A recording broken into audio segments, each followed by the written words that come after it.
My name's Phillip. I'm 25 years old. I ride Harleys as a hobby. I got a 9-to-5 job, and I like to go out and have fun with my friends on the weekends. No. I rode motocross since I was 3 years old. Getting into Harleys, my dad bought a Harley in 2013. Then he was like, hey, let's go ride one day. So I had this little Yamaha V-Star, right? So we were riding, and then we pulled over. My dad's like, hey, try this thing out. Hopped on it, loved it. 2 weeks later, I went out and bought this 2015 Road Glide. Been on it for 3 years now, and can't complain. I've been sponsored by Feuling for 2 years now.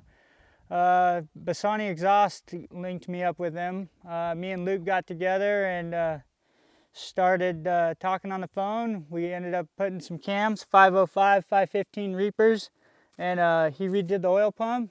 Phenomenal job. The bike's been running on that same setup for like 2 years, 2.5 years now. And then time came around, I got this bagger done, 543s, fuelings, lifters, and oil pump.